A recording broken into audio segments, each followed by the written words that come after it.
Starting with 2.5, the free potential awakenings for Ellen and Soldier Zero Anby have been retired and shifted over to the new potential vision system.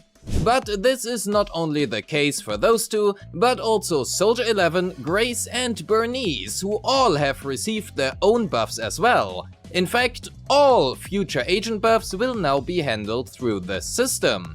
So today let's talk about how the system works, how quickly you will be able to acquire the maximum potential for any given character, what the buffs for each agent are, and most importantly, which units are the best to invest into.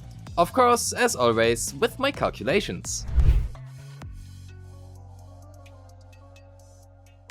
Starting with 2.5, the new potential vision system has been introduced and it functions very similar to Mindscape's, except that you cannot pay money for them. Every buffed agent now gains access to their potential vision profile, which can be accessed right here next to their Mindscapes, and this system comes with 6 different awakening potentials, which I will simply refer to as awakening going forwards. First, these awakenings need to be unlocked in order, just like Mindscapes do. Awakening 1 grants access to the agent's changed or new skills. This is no different from Soldier Zero Anby or Ellen's previous potentials. Awakening 2 either provides a new passive bonus or changes an existing core skill or additional ability, and Awakening 3 to 6 improve upon Awakening 2. For example, at Awakening 1, Grace gains access to her new and changed skills, which allow her to proc blooms. At Awakening 2, Grace gains a new passive that grants her 10% electric damage bonus when consuming Zap, and Awakening 3 to 6 increase this electric damage bonus from her Awakening 2 by 5% each, up to a maximum of 30%. Because A2 to A6 are essentially just stat buffs, that also means that they do not influence how characters play, but they might change how they are built. To unlock a new awakening, we need the respective character's potential silhouette, and said silhouette can be bought using a special currency called Daily Performance. Daily Performance and also said awakenings cannot be bought with money. The silhouettes are obtained from this shop by using said special currency, and said currency we can earn through various ways, some of which are one-time sources and some which are repeatable. Each buffed agent will receive an updated trial, and completing said trial will reward you with 500 daily performance points once. There are redo weekly tasks, which will grant us 1000 points every week and make up the largest income, and lastly, we can buy up to 1000 daily performance points every month from the output logistics and association supplies respectively. Given all those sources, that means, at least as of right now, we can obtain 2500 points once from the trials, 1000 every week, and 2000 every month. That makes a total of 1000 points per month, and because every potential silhouette costs us 1000 points, that will allow you to unlock 6 awakenings every month. Or in other words, you can fully max out 1 agent per month. Knowing that, let's talk about which agents have the best awakenings and also why, so you can decide better for your account which awakenings to aim for first. But to be able to make that decision, we first have to know what each agent's awakenings even do and how good they are, of course.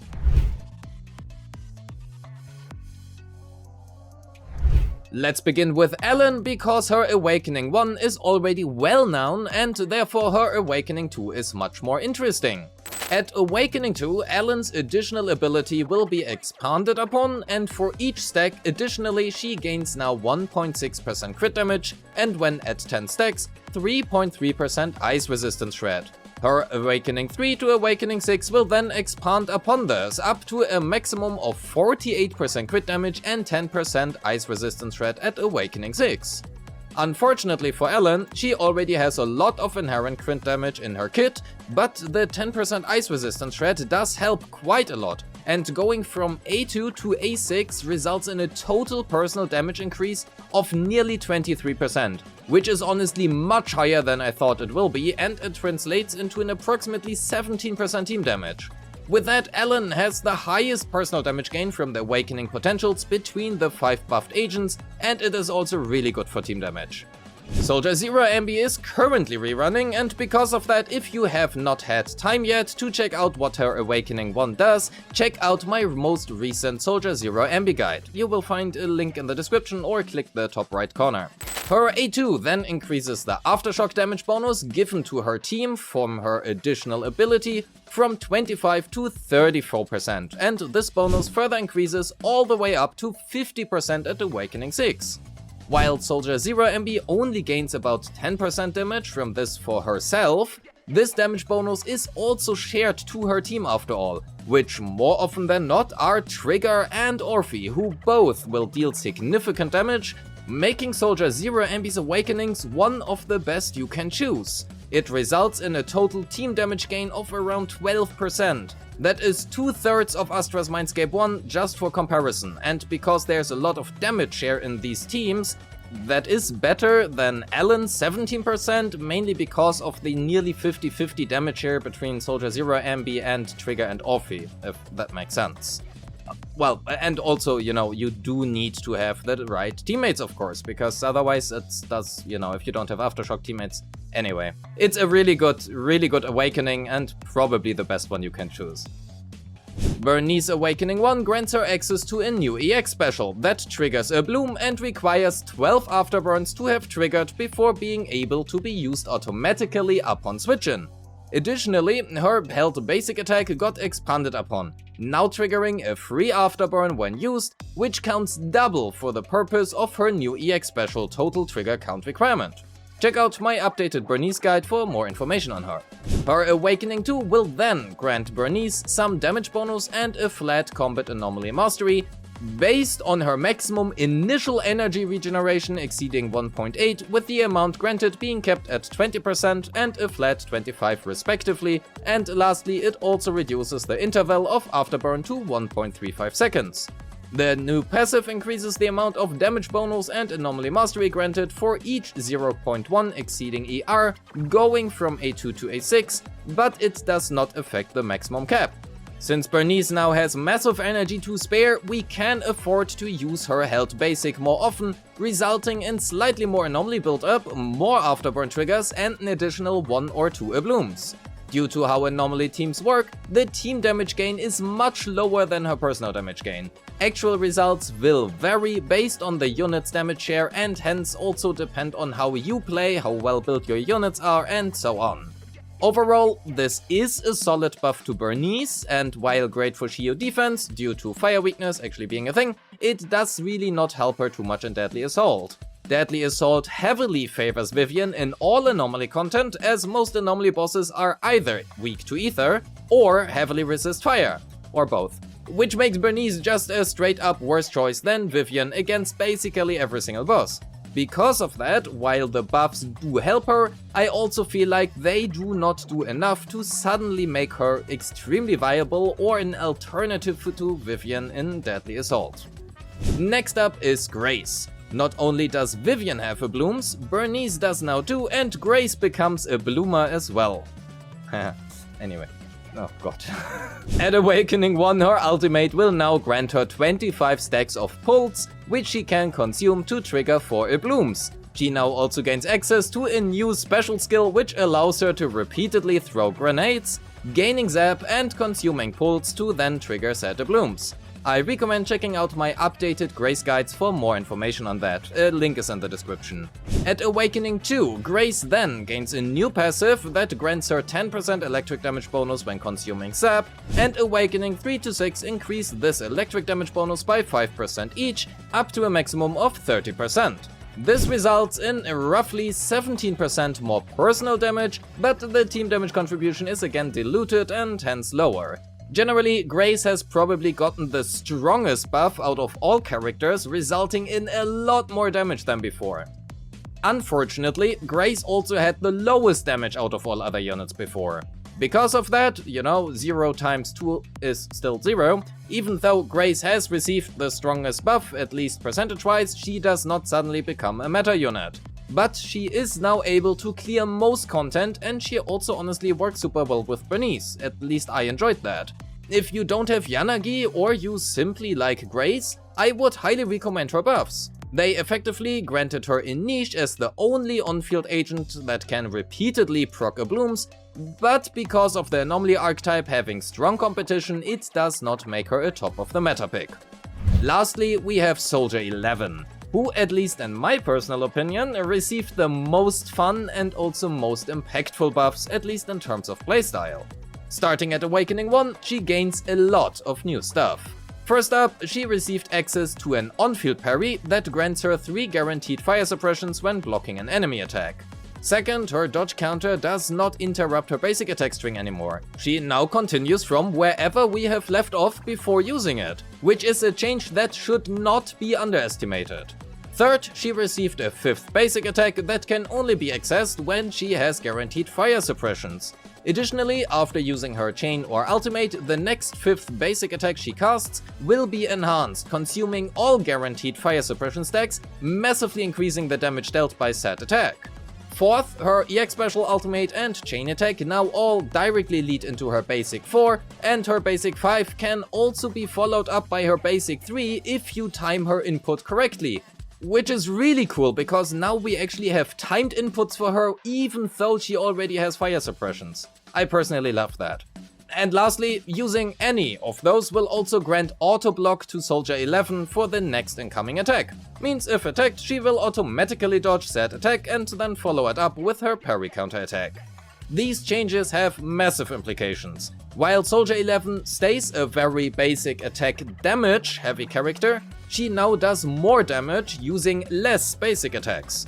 Because of that, her own signature Brimstone also now becomes a worse weapon choice, as obtaining and maintaining Brimstone stacks during the enemy stun window is much less feasible. And most of her damage is honestly dealt during said stun window. Check out my updated Soldier 11 guide if you want to know more about how her disc drives and weapons changed and how she works now. Her Awakening 2 to 6 expand upon her additional ability and grant her an additional up to 48% crit damage. This results in an approximately 15% personal damage gain, being better or worse depending on your weapon choice and teammates. Generally, if you like Soldier 11, I find her buffs to be insanely good. While the buffs don't suddenly make her Evelyn, they could make her compete with Ellen. And also importantly actually, she does now heavily favor Dialyn, since more ultimates mean in fact also more enhanced basic 5s. Furthermore, these buffs heavily impact on how she is played, making her, at least in my opinion, much more fun and engaging to play, which is partially also to be contributed to her not actively getting punished for using her dodge counter anymore. And also the new parry mechanic is pretty fun to use as well, while also helping out with skill issues. I would highly recommend her Awakenings if you like Soldier 11. Having all that said, and knowing what each unit's buffs and awakenings actually do and how good they are, we can now finally talk about which awakenings are the best to invest into. As for their Awakening 1, I honestly would argue it is worth unlocking those for all of them, as they all massively buff the respective unit. So instead, let's have a look at their Awakening 2 to Awakening 6. Frankly, because Soldier Zero Anby's buffs affect the entire team and not just her, if you place Anby with any Aftershock unit, ideally 2, she is the best unit to straight up A6, no questions asked, and no other agent's awakenings come close to this. Ellen's awakenings also turned out to be much better than I expected. While the crit damage does not do too much for her in comparison due to oversaturation, the 10% Ice Red Shred are great, even if it loses a bit of value when played versus ice-weak enemies. If you really like Ellen, her awakenings are great, but also if you cannot maintain a full 10 stacks on her passive, it can lose a lot of value, so at least there's a catch to it.